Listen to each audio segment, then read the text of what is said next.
الحمد للہ رب العالمین والصلاة والسلام علی نبینا محمد وعلی آلہ وصحبہ اجمعین، اما بعد۔ ماہ رمضان کی مناسبت سے میں نبی علیہ الصلوۃ والسلام کی سیرت آپ کے سامنے رکھنا چاہوں گا کہ آپ کا روزہ کس طرح ہوتا تھا، بطور روزہ دار آپ کس طرح تھے۔ تو اس معاملے میں میں کئی ایک پوائنٹ آپ کے سامنے رکھوں گا، کئی ایک امور آپ کے سامنے رکھوں گا۔ پہلے نمبر پہ یہ کہ نبی علیہ الصلوۃ والسلام سحری کا اہتمام کیا کرتے تھے، اور آپ ارشاد فرمایا کرتے تھے تسحروا فإن فی السحور برکہ، کہ لوگوں سحری کیا کرو کیونکہ سحری میں بڑی برکت ہے۔ اس حدیث کو امام مسلم رحمہ اللہ نے روایت کیا ہے۔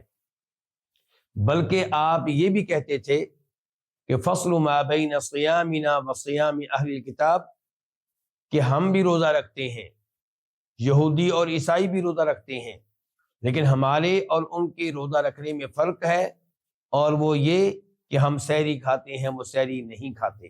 نبی علیہ الصلوۃ والسلام نے اس معاملے میں یہاں تک اہتمام کیا ہے کہ آپ کہا کرتے تھے سحری کیا کرو چاہے ایک گھونٹ پانی پی لو، اور آپ ترغیب دیا کرتے تھے سحری میں کھجوریں کھانے کی۔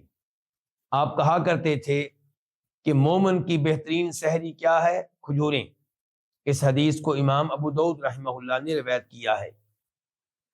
ان احادیث سے ہم یہ اندازہ لگا سکتے ہیں کہ نبی علیہ الصلوۃ والسلام کی سنت ہے سحری کرنا، اور سحری کا مسلمانوں کو اہتمام کرنا چاہیے۔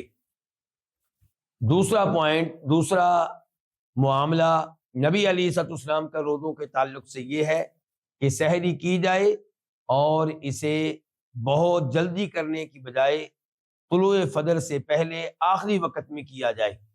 اس معاملے میں جناب انس ابن مالک رضی اللہ عنہ روایت کرتے ہیں، مشہور و معروف صحابی جناب زید بن ثابت سے، یعنی کہ ایک صحابی دوسرے صحابی سے حدیث روایت کر رہے ہیں۔ زید بن ثابت کہتے ہیں کہ تسحرنا مع النبی صلی اللہ علیہ وسلم، کہ ہم نے نبی علیہ الصلوۃ والسلام کے ساتھ مل کر سحری کی۔ ثم قام الی الصلاۃ، پھر آپ نماز کے لیے کھڑے ہو گئے۔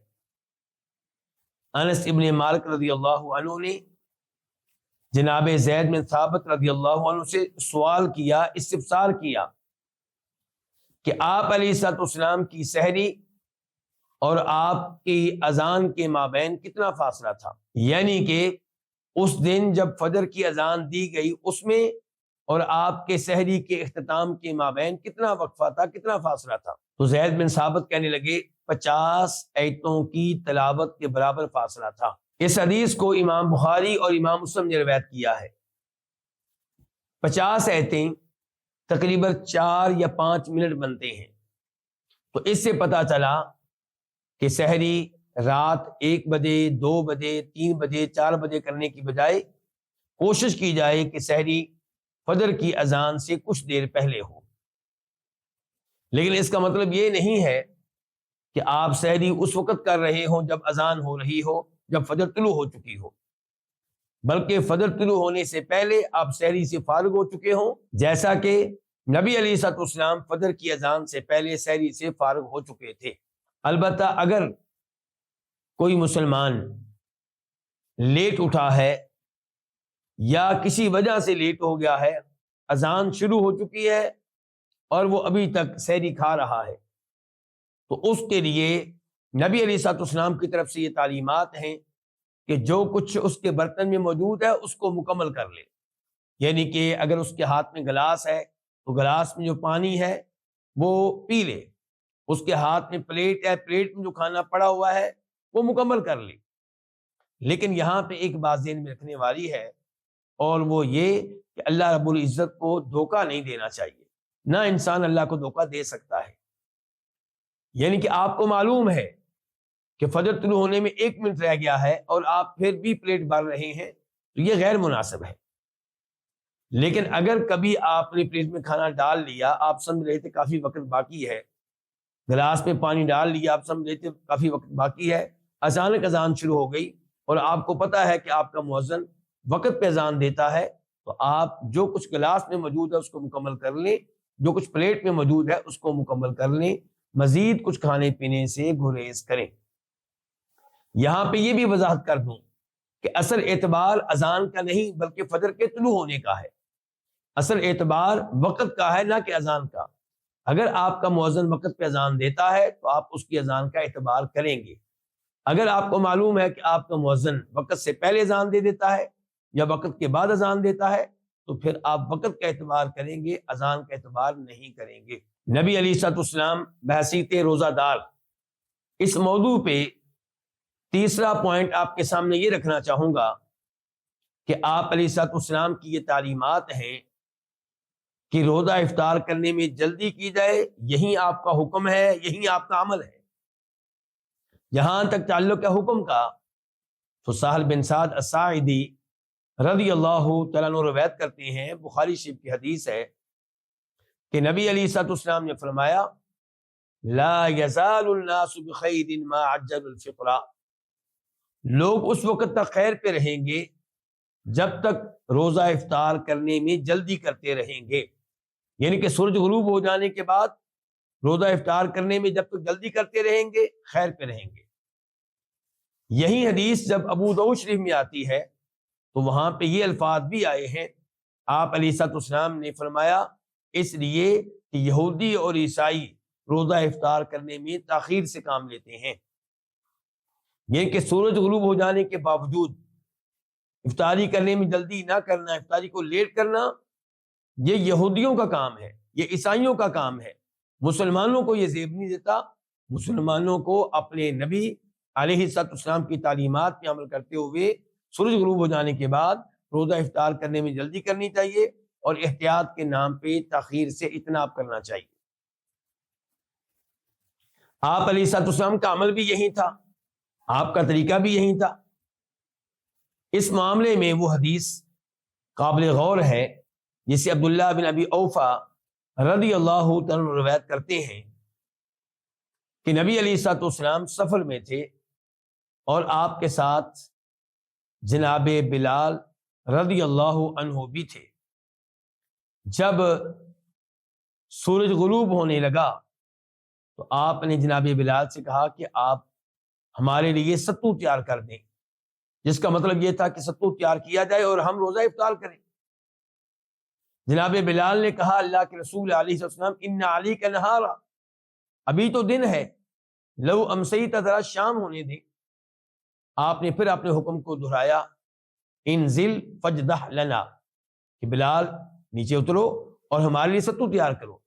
جناب بلال پھر کہہ رہے ہیں، پھر گزارش کر رہے ہیں کہ اللہ کے رسول علیہ الصلوۃ والسلام ابھی تو دن ہے، ابھی تو روشنی ہے، کچھ شام ہونے دیں۔ آپ نے تیسری بار کہا کہ بلال اتریے اور ہمارے لیے ستو تیار کیجئے۔ جناب بلال نیچے اترے اور آپ کے لیے ستو تیار کیا۔ تب آپ علیہ الصلوۃ والسلام نے ارشاد فرمایا تھا اذا رأيتم الليل اقبل من ها هنا فقد افطر الصائم، آپ نے مشرق کی جانب اشارہ کرتے ہوئے فرمایا کہ جب تم رات کو دیکھو کہ اس جانب سے آ چکی ہے تو یہ روزہ افطار کرنے کا وقت ہو چکا۔ یہاں پہ ایک تیسری حدیث آپ کے سامنے رکھنا چاہوں گا جسے امام ابو داؤد رحمہ اللہ اپنے سنن میں لے کر آئے ہیں۔ اس حدیث کے راوی ابو عطیہ فرماتے ہیں کہ میں اور مسروق، یعنی کہ مسروق بن اجدع، ہم دونوں سیدہ عائشہ کے پاس گئے، ام المؤمنین کے پاس گئے رضی اللہ تعالی عنہا، اور ان سے کہا کہ نبی علیہ الصلوۃ والسلام کے دو صحابی ہیں، ایک صحابی روزہ افطار کرنے میں جلدی کرتے ہیں اور مغرب کی نماز بھی جلدی پڑھ لیتے ہیں، دوسرے صحابی روزہ افطار کرنے میں تاخیر سے کام لیتے ہیں اور نماز بھی لیٹ پڑھتے ہیں، تو ان میں سے کس کا عمل ٹھیک ہے؟ سیدہ عائشہ نے کہا کہ وہ کون ہے جو روزہ افطار کرنے میں جلدی کرتے ہیں اور مغرب کی نماز بھی جلدی ادا کرتے ہیں؟ بتایا گیا کہ وہ عبداللہ بن مسعود ہیں۔ تو سیدہ عائشہ نے کہا ہاکذا کان یصنع رسول اللہ صلی اللہ علیہ وسلم، کہ جو عمل عبداللہ بن مسعود کا ہے یہی عمل تھا نبی علیہ الصلوۃ والسلام کا۔ نبی علیہ الصلوۃ والسلام بحیثیت روزہ دار، چوتھا پوائنٹ یہ ہے کہ انس بن مالک کہتے ہیں کہ نبی علیہ الصلوۃ والسلام رطب یعنی کہ تازہ کھجوروں سے روزہ افطار کیا کرتے تھے۔ جب تازہ کھجوریں میسر نہ ہوتی تو پھر آپ خشک کھجوروں سے روزہ افطار کیا کرتے تھے، اور اگر یہ دونوں چیزیں میسر نہ ہوتی تو پھر آپ پانی سے روزہ افطار کر لیا کرتے تھے۔ اس حدیث کو امام ابو داؤد رحمہ اللہ اپنی سنن میں لے کر آئے ہیں۔ نبی علیہ الصلوۃ والسلام بحیثیت روزہ دار، اس میں پانچواں پوائنٹ یہ ہے کہ آپ علیہ الصلوۃ والسلام روزہ افطار کرتے ہوئے ایک دعا پڑھا کرتے تھے۔ عبداللہ بن عمر کہتے ہیں کہ نبی علیہ الصلوۃ والسلام روزہ افطار کرتے ہوئے یہ دعا پڑھتے تھے، ذهب الظمأ وابتلت العروق وثبت الاجر ان شاء اللہ۔ پیاس چلی گئی، رگیں تر ہو گئیں، اور اجر و ثواب مل کر رہے گا اگر اللہ نے چاہا تو۔ یاد رہے کہ یہ حدیث امام ابو داؤد اپنی سنن میں لے کر آئے ہیں، اور شیخ البانی رحمہ اللہ نے اس کو حسن درجے کی حدیث قرار دیا ہے، جبکہ ایک ضعیف روایت میں یہ آتا ہے کہ آپ علیہ الصلوۃ والسلام افطاری کے موقع پہ یہ دعا پڑھتے تھے، اللہم لک صمت وعلی رزقک افطرت۔ لیکن یہ دعا نبی علیہ الصلوۃ والسلام سے صحیح سند کے ساتھ ثابت نہیں ہے، یہ روایت ضعیف ہے، اس کی نسبت آپ کی طرف مشکوک ہے۔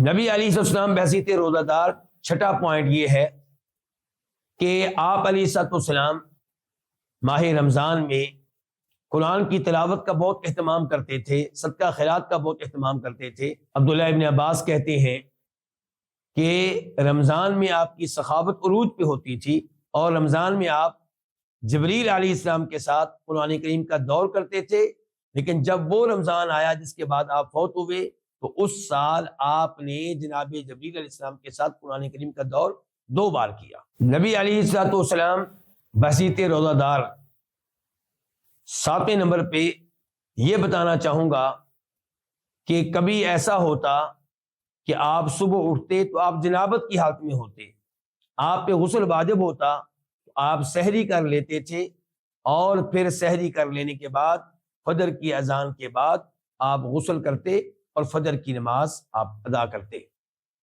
تو اس سے پتہ چلا کہ اگر کوئی انسان سحری کے وقت جنابت کی حالت میں ہے تو وہ اسی حالت میں سحری کھا سکتا ہے، اور غسل بعد میں کر کے فجر کی نماز باجماعت ادا کرے۔ 8ویں نمبر پہ نبی علیہ الصلوۃ والسلام بحیثیت روزہ دار، یہ بیان کرنا چاہوں گا کہ امہات المؤمنین بتاتی ہیں، سیدہ عائشہ اور دیگر ہماری مائیں بتاتی ہیں کہ نبی علیہ الصلوۃ والسلام روزے کی حالت میں اپنی بیویوں کو بوسہ دے لیا کرتے تھے اور ان کے ساتھ جسم ملا کر لیٹ جایا کرتے تھے، لیکن سیدہ عائشہ خبردار کرتی ہیں کہ وَكَانَ أَمْلَكَكُمْ لِإِرْبِهِ، کہ نبی علیہ الصلوۃ والسلام کو اپنے اوپر کنٹرول تھا، اپنے جذبات پہ کنٹرول تھا، یعنی کہ آپ حد کو کراس نہیں کرتے تھے۔ اس لیے اگر کوئی ایسا شخص ہے جس کی نئی نئی شادی ہوئی ہے، جسے معلوم ہے کہ میں اپنے اوپر کنٹرول نہیں رکھ سکوں گا، تو وہ روزے کی حالت میں اپنی بیگم کو بوسہ دینے سے دور رہے، اس کے ساتھ لیٹنے سے دور رہے۔ 9ویں نمبر پہ نبی علیہ الصلوۃ والسلام بحیثیت روزہ دار، آپ روزے کی حالت میں سنگی لگوا لیا کرتے تھے، حجامہ کروا لیا کرتے تھے۔ عبداللہ ابن عباس کہتے ہیں، بخاری شریف کی حدیث ہے کہ نبی علیہ الصلوۃ والسلام نے روزے کی حالت میں سنگی لگوائی۔ یاد رہے کہ آپ کی دوسری حدیث کچھ یوں ہے کہ افطر الحاجم والمحجوم، کہ جو روزے کی حالت میں سنگی لگائے گا یا لگوائے گا وہ روزہ توڑنے کے قریب ہو جائیں گے۔ تو اس کا مطلب یہ ہے کہ ان کے روزہ ٹوٹنے کا خطرہ پیدا ہو جائے گا، ورنہ صرف سنگی لگانے یا لگوانے سے روزہ نہیں ٹوٹتا۔ اسی لیے تو آپ علیہ الصلوۃ والسلام نے روزے کی حالت میں سنگی لگوائی ہے۔ اس سے پتہ چلا روزے کی حالت میں کسی میڈیکل ٹیسٹ کے لیے خون دیا جا سکتا ہے، اس میں انشاءاللہ کوئی حرج نہیں ہے۔ نبی علیہ السلام بحیثیت روزہ دار، 10واں پوائنٹ یہ ہے کہ آپ علیہ الصلوۃ والسلام روزے کی حالت میں مسواک کر لیا کرتے تھے۔ اس بارے میں ایک حدیث آتی ہے جسے امام ابو داؤد رحمہ اللہ اپنی سنن میں لے کر آئے ہیں، اگرچہ وہ حدیث ضعیف ہے، لیکن ہمیں دیگر احادیث سے پتہ چلتا ہے کہ مسواک کرنا آپ کا مسلسل عمل تھا، مسلسل سنت تھی، اور آپ نے کسی حدیث میں روزے کی حالت میں مسواک کرنے سے منع نہیں کیا۔ اس لیے ہمیں معلوم ہوا کہ روزے کی حالت میں بھی مسواک کرنا آپ کی سنت ہے، آپ کا طریقہ ہے۔ اللہ رب العزت سے دعا ہے کہ اللہ تعالی ہمیں نبی علیہ الصلوۃ والسلام کے طریقے کے مطابق روزے رکھنے کی توفیق عنایت فرمائے اور ہماری ان ٹوٹی پھوٹی عبادات کو شرف قبولیت بخشے۔ وآخر دعوانا ان الحمد للہ رب العالمین۔